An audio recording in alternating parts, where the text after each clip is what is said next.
은퇴를 준비함에 있어 금전적인 부분 외에도 일과 여가, 가족 간의 관계가 매우 중요하다고 할 수 있습니다. 그중 먼저 은퇴 후 할 수 있는 일은 반드시 필요하다고 볼 수 있겠는데요. 이를 통해 경제적인 어려움뿐만 아니라 건강 문제와 외로움 같은 감정적인 문제를 해결할 수 있기 때문입니다. 따라서 은퇴라는 새로운 인생 국면을 맞이하게 되면 젊었을 때와는 다른 의미를 일에 부여함으로써 일의 가치를 마음으로부터 전환할 필요가 있는데요. 전환하는 방법에 대해 크게 세 가지로 요약해 보겠습니다. 첫째, 목적이 중요합니다. 즉 젊었을 때와는 다른 목적을 일에서 찾아야 한다는 것입니다. 한마디로 물질에서 일로의 전환인 것이죠. 이전까지는 일에서 물질적 보상을 주로 찾았다면 이제부터는 일 자체가 목적이 될 수 있다는 얘기입니다. 그저 일을 한다는 자체가 은퇴 후에는 만족이고 행복일 수 있는 것입니다. 둘째, 의미가 필요합니다.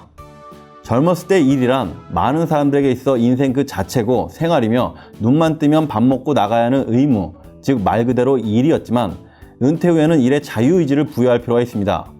즉 반드시 해야 하는 의무가 아니라 일종의 여가 같은 의미를 입힐 필요가 있다는 얘기죠. 그래야만 일이 주는 속박이나 굴레에서 벗어나 좀 더 창의적이고 자유롭게 일에 매진할 수 있게 되기 때문입니다. 셋째, 대상이 나이입니다. 사실 젊었을 때 일은 자신을 위한 것이기도 하지만 가족을 위한 측면이 좀 더 강하다고 볼 수 있습니다. 그래서 젊은 시절의 일은 소위 되는 대로 하는 경우가 많은 편입니다. 내가 좋아하든 싫어하든 가족을 위해서라면 어떤 일이든 하겠다는 마음가짐이 강했던 시기인 셈이죠. 하지만 은퇴 후에는 가족보다는 보다 나 자신을 위해서 일할 필요가 있습니다. 그래서 내가 좋아하고 내가 원하는 일을 찾아 스스로의 만족감과 행복감을 높일 필요가 있는 것입니다. 젊을 때는 대부분 일밖에 몰라요. 특히 남성들이 그런 경우가 많죠. 저보다 이제 윗세대인 분들은 뭐 더욱 그렇고요. 근데 막상 이제 은퇴할 때가 되면 그 일이 내 일이 아니거든요. 이제 새로운 젊은 사람이 그 일을 좀 맡아야 되는 거예요. 나는 다른 일을 찾아야 할 때가 많은 거죠. 그래서 조금은 우울해집니다. 저희 아버지를 보면 남자가 한 직장에서 대략 한 30년 근무하다가 은퇴할 때 어떤 심정이 드는지 제가 좀 옆에서 보니까 조금은 알 것 같아요. 그러니까 그렇게 회사만 생각하고 한평생을 사시다가 이게 막상 은퇴할 때 되니까 너무 우울하신 거예요. 이게 회사라는 게 사실은 좀 재밌는 게 어찌 보면 이 가족보다도 더 많은 시간을 공유하는 곳이거든요. 그러니까 뭐 회사에서 하루 종일 일하다가 뭐 집에 가면 뭐 씻고 자기 바쁘잖아요. 당연히 그만큼 그 시간만큼 사실은 미운정, 고운정 다 들 수밖에 없는 거죠. 그래서 제가 볼 때는 은퇴 한참 전부터 은퇴 이후에 좀 해야 할 일들 이런 것들을 좀 준비하거나 찾아봐야 되는 거예요. 갑자기 이제 급작스럽게 막 은퇴하게 되면 정신적 충격이 있을 수 있거든요. 가급적이면 본인 자신을 위해서 좀 원래 좀 하고 싶었던 일, 좀 잘할 수 있는 일, 이런 것 좀 찾아가지고 의무감에 하지 말고, 좀 약간 느슨해도 좀 자유롭게 할 수 있는 일, 이런 것들을 좀 찾아보는 게 아주 좋고 바람직한 것 같아요.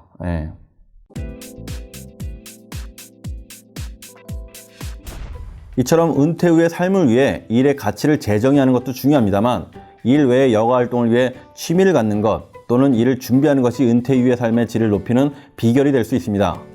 많은 은퇴자들이 은퇴 이후 힘들어하는 것 중 하나가 바로 시간 활용인데요. 일하느라 정신없었던 젊은 시절에는 가져보지 못한 많은 시간이었는데도 은퇴 후에는 일을 주체하지 못하고 부담스러워하는 것이죠. 특히 집에서만 머무르는 시간이 많으면 많을수록 삶의 질은 떨어질 수밖에 없을 것입니다. 그래서 필요한 것이 바로 취미인데요. 취미야말로 시간 활용과 삶의 만족도를 높이는데 가장 좋은 방편일 것입니다. 취미를 가지면 좋은 점들이 많은데요. 젊은 사람도 마찬가지지만 특히 은퇴자에게 있어서는 더욱 그렇습니다. 취미가 주는 즐거움이나 재미와 같은 일반적 장점을 제외하고도 은퇴자가 취미를 가지면 좋은 점들을 몇 가지 살펴보겠습니다. 첫째, 시간이 빨리 흐릅니다. 자신에게 맞는 취미를 찾아 재미를 느낄 경우 시간은 빨리 지나가죠. 소일거리가 없다거나 시간이 너무 많다는 푸념이 나올 겨를이 없을 것입니다. 둘째, 외롭지 않습니다. 대다수의 경우에 혼자 하는 취미를 가졌다고 하더라도 취미 생활을 즐기는 동안에는 외로움을 느끼지 않죠. 은퇴와 가족관계의 변화 등으로 자칫 외로워질 수 있는 노년기에 취미는 외로움을 달랠 수 있는 훌륭한 통로가 되는 것입니다.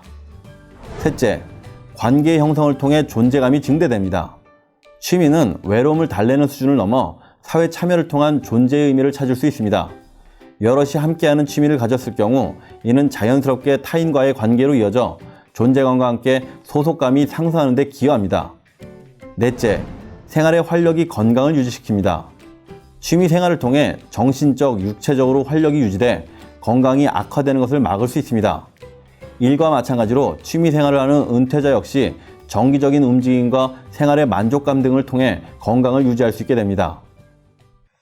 은퇴하고 나서 할 만한 취미는 뭐가 있을까요? 글쎄요, 뭐 취미야 뭐 워낙 종류가 다양해서 예전엔 어르신들 중에 뭐 서예 이렇게 배우시는 분들도 많으셨죠. 붓글씨 이렇게 쫙 쓰시면서 마음도 막 차분하게 이렇게 정리하고 뭐 그랬는데 요즘엔 좀 서예보다는 그 캘리그래피 뭐 이런 게 좀 인기잖아요. 그래서 예전에는 뭐 그림 배우는 분들도 많았는데 요즘에는 뭐 사진 이런 게 인기인 것 같아요. 음악도 통기타만 있으면 됐는데 요즘에는 뭐 우쿨렐레 이런 거 좀 많이 하시더라고요. 커피 만들기도 있고 뭐 요리도 있고 찾아보면 정말 많지 않나요? 맞아요. 특히 남성분들은 사실 거의 등산이에요. 이게 재밌는 게 그 깨똑 프로필 사진 보면 중장년 남성들은 거의 뭐 다 산 정상에서 이렇게 찍은 사진들이 거의 다잖아요. 그렇지 않아요? 맞아요. 그러면 쌤은 은퇴하면 취미로 뭐 할 생각이에요? 저는 개인적으로 바둑을 좀 배워볼까 생각했었거든요. 근데 이게 예전에 그 구글이 만든 인공지능하고 이세돌 구단하고 이게 한판 붙었잖아요. 그 알파고, 그 카메라 감독님 바둑 좋아하시던데 옛날에 그거 보셨죠? 예, 저도 봤습니다. 그거 어떠셨어요? 계속 지니까 무섭던데요? 맞아요. 만약 그 느낌 그대로 저도 좀, 이게 참 참담하다. 약간 그런 생각이 들었거든요. 이게 왠지 우리 그 인간이 계속 이렇게 좀 뒤처지고 약간 쓸모 없어지는 그런 느낌? 아무튼 기분이 좀 안 좋더라고요. 이러다 뭐 정말 터미네이터, 뭐 이렇게 되는 게 아닌가. 그때 좀 생각이 약간 바뀌었어요. 바둑은 됐다.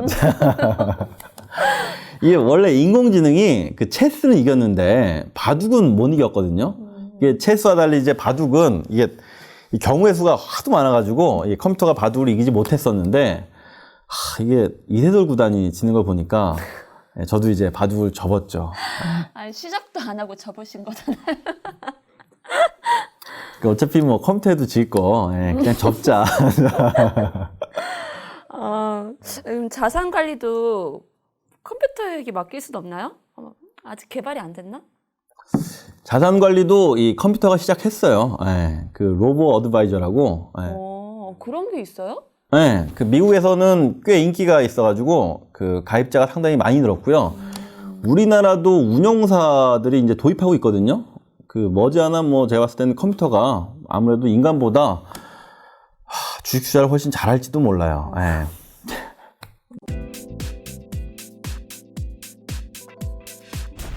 은퇴자에게 있어 일과 취미가 주는 의미와 가치에 대해 살펴봤는데요. 마지막으로 은퇴 후 바람직한 가족과의 관계를 살펴보겠습니다. 우리나라는 점차 전통적인 가족의 형태가 변하고 있는 실정인데요. 농업사회에서 산업사회로 바뀌며 대가족이 핵가족화되듯 100세 시대에는 기존에 볼 수 없는 다양한 형태의 가족 유형이 속속 등장하고 있는 현실입니다. 일반적인 핵가족형부터 장성한 자녀가 부모에게 기대어 사는 기생자녀형, 자녀 양육을 이유로 독립했던 자녀가 다시 노부부에게 돌아와 일정 기간 같이 거주하고 다시 분가하는 임시 3대 가족형 등 새로운 형태의 가족이 등장하고 있는 것이죠. 이처럼 다양한 가족이 등장한 이유는 무엇일까요? 기본적으로 자녀 세대에게 닥친 경제 불안과 부모 세대에게 닥친 고령화에서 원인을 찾을 수 있겠습니다. 부모 세대는 길어진 은퇴 기간을 예상하지 못해 노후가 막막할 수 있고, 자녀 세대는 부모 세대와 달리 부를 축적하기 어려운 환경에 살고 있다며 어려워할 수 있습니다. 많은 수의 자녀들이 대학 등록금 마련을 위해 대출을 받고 결혼 자금이나 전세 자금을 마련하기 위해 또다시 대출을 받아 가정을 꾸려야 하는 만큼 삶이 빡빡한 현실입니다. 한편 부모들은 어떠한가요? 과도한 자녀 양육비 지출로 인해 노후자금 축적을 못하여 부모들의 고민도 많다고 볼 수 있습니다. 이러한 부모 세대와 자녀 세대의 현실 때문에 전통적인 가족 유형의 변화가 일어나고 있는 것입니다. 그렇다면 다양한 가족의 출현 속에 부모와 자녀가 공존하며 행복한 노후를 맞이할 수 있는 그런 방법은 없을까요? 아마도 근거리 가족이라는 새로운 가족 형태가 적절한 대안이 될 수 있다고 생각되는데요. 근거리 가족은 일본 노무라 종합연구소가 처음 사용한 용어로 부모와 자녀가 같이 살진 않지만 서로 가까운 거리에 살면서 경제적, 심리적으로 서로가 도움을 주고받는 가족 유형을 말합니다.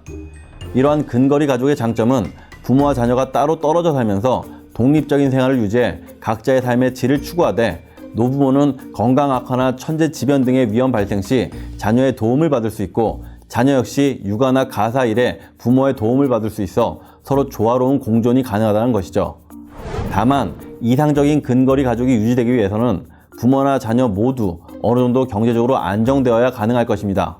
따라서 은퇴 준비 기간 동안 부모와 자녀 모두가 서로의 사생활을 존중하는 마음을 쌓아가고 이를 배려해서 일정한 감정적 거리를 지속적으로 유지하는 것이 매우 중요하다고 할 수 있겠습니다. 결국 성공적인 은퇴를 위한 일과 취미 그리고 가족과의 관계에서도 어떻게 마음을 먹고 이를 유지하기 위해 내면을 잘 다스리느냐가 행복한 노후를 위해 반드시 필요한 조건이라고 할 수 있겠습니다. 저도 이 근거리 가족인데요. 이게 참 꽤 괜찮은 대안 같아요. 예전처럼 이제 부모님 모시고 같이 살자면 이게 아내가 좀 불편하게 느낄 수 있고 이게 또 좀 떨어져 살자니 걱정이 되거든요. 근데 이제 같은 동네 사니까 독립적이면서 좀 협력적 이런 거죠. 아주 괜찮아요. 저희는 그래서 사실 친정도 근처로 모셔왔어요. 이게 다 같이 막 근처에 모여서 뭐 반찬도 나누고 문화생활도 같이 하고 뭐 필요한 일 있으면 금방 가고 이래저래 아주 좋더라고요.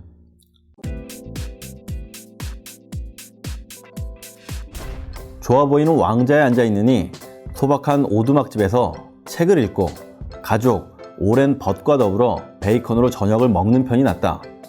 미국 독립선언문의 기초자며 3대 대통령을 지낸 토머스 제퍼슨의 말입니다. 가끔씩 우리는 사랑하는 가족과 친한 친구들을 잊은 채 세상의 경쟁에 내몰릴 때가 많습니다. 그러나 우리가 고된 일을 끝내고 노후의 안식을 찾을 때 내 가족, 내 벗들이 없다면 어떨까요? 가장 값진 자산 관리는 가족을 사랑하는 것 아닐까요? 올바른 자산 관리 문화를 전파하는 충전스쿨의 양보석이었습니다. 감사합니다.